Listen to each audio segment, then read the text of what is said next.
Hello students. Now I am going to discuss about the Anglo-French rivalry. By the early 18th century, the Portuguese and the Dutch lost their important position in the trade between India and the West to the British and the French East India Companies. 18वीं सदी शताब्दी में Portuguese और Dutch ये जो दो European companies थी, इन्होंने trade में, व्यापार में अपनी जो एक इम्पॉर्टेंट पोजीशन बनाई थी भारत, ब्रिटिश और फ्रेंच ईस्ट इंडिया कंपनीज़ में, उन्होंने ये अपनी पोजीशन, अपनी इम्पॉर्टेंट जो वक़ार, जो रुतबा हासिल किया था, वो कहीं ना कहीं ये लोग खो चुके थे। क्योंकि 18वीं सदी में, 18वीं शताब्दी में हिंदुस्तान में ब्रिटिश ईस्ट इंडिया कंपनी का कंट्रोल कायम हो चुका था और ब्रिटिश ईस्ट इंडिया कंपनी ने ही ट्रेड को अपने कंट्रोल में ले लिया था। और एंग्लो फ्रेंच राइवलरी का मतलब यही है कि एंग्लो फ्रेंच राइवलरी का मतलब यही है कि जो बाकी दूसरी कंपनीज थी जो हिंदुस्तान आई थी ट्रेडिंग करने के लिए, ट्रेडिंग व्यापार करने के लिए, वो ये चाहती थी कि ट्रेड जो सेक्टर है यानी कि व्यापार पर पूरी तरह से उनका कंट्रोल हो जाए। लेकिन जो ब्रिटिश ईस्ट इंडिया कंपनी थी वो चाहती थी कि वो ट्रेडिंग सेक्टर या ट्रेड पर उसका पूरी तरह से कंट्रोल हो जाए। और 18वीं सदी में नतीजा ये निकला कि जो ट्रेड थे, व्यापार था, वो पूरी तरह से कहीं ना कहीं उस पर पूरी तरह से ब्रिटिश ईस्ट इंडिया कंपनी का कंट्रोल हो गया और पुर्तगीज़ और डच वगैरह जो कंपनीज थी वो अपनी ट्रेड में जो भी उन्होंने एक इम्पॉर्टेंट पोजीशन हासिल की थी वो उसको गंवा चुके थी। The companies of England and France came to dominate Indian trade with Europe. England और फ्रांस की जो कंपनीज थी, जो कंपनीज इन्होंने व्यापार के लिए इस्टेब्लिश की थी, वो इंडियन ट्रेड पर, भारतीय जो व्यापार था उस पर वो कहीं ना कहीं किसी न किसी तरह से डोमिनेट कर रही थी यूरोप के साथ मिलकर। ये try to control the markets and extend its political influence in India.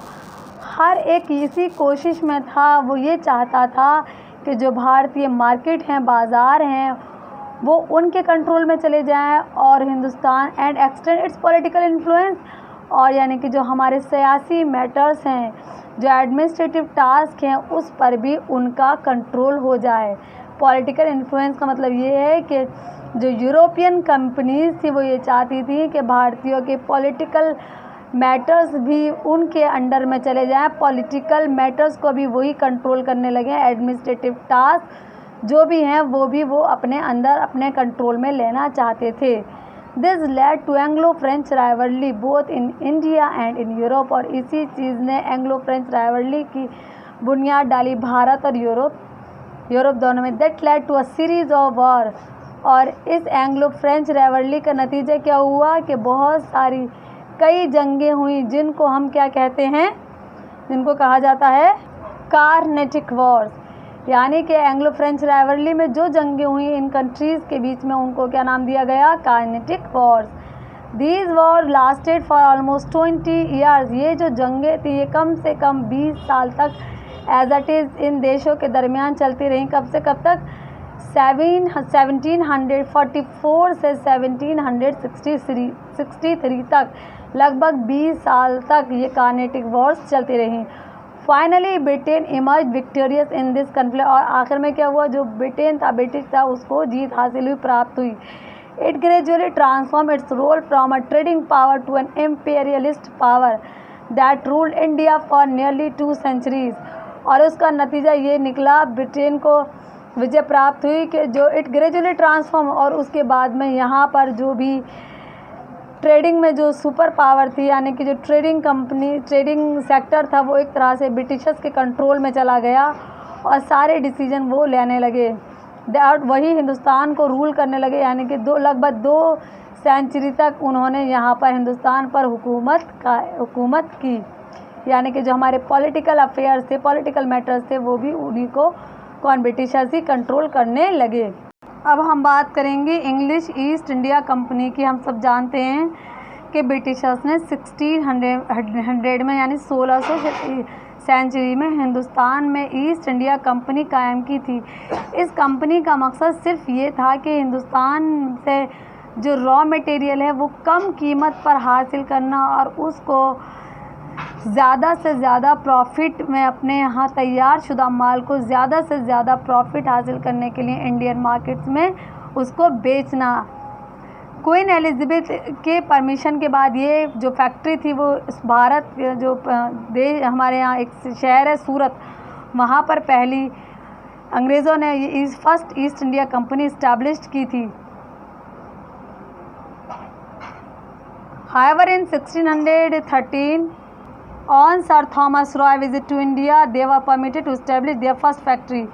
1613 में सर थॉमस रॉय हिंदुस्तान आए और उन्होंने इस फैक्ट्री को सूरत में इस्टेब्लिश करने की कायम करने की परमिशन दे दी थी। Gradually the English east India company establish, धीरे धीरे इस ईस्ट इंडिया कंपनी ने अपने ट्रेडिंग सेंटर कायम करना शुरू कर दिए थे और इसने अपने ट्रेडिंग सेंटर कायम किए थे बॉम्बे, कलकत्ता, मद्रास।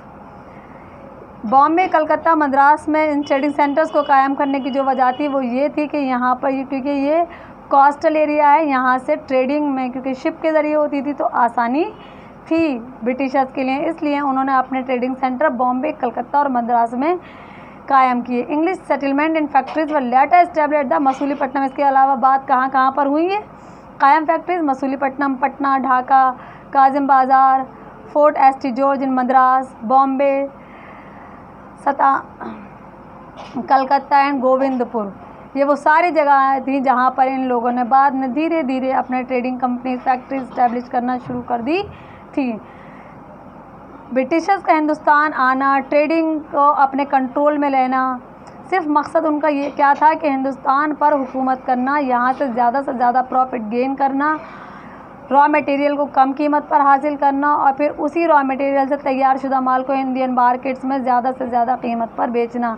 धीरे धीरे वो आए तो बिज़नेस करने थे, लेकिन बाद में वो हमारे पॉलिटिकल और एडमिनिस्ट्रेटिव मैटर्स में भी इंटरफेयर करने लगे और हम ये कह सकते हैं कि बाद में उन्होंने हिंदुस्तान पर पूरी तरह से कब्ज़ा कर लिया और सारे डिसीजन वो लेने लगे।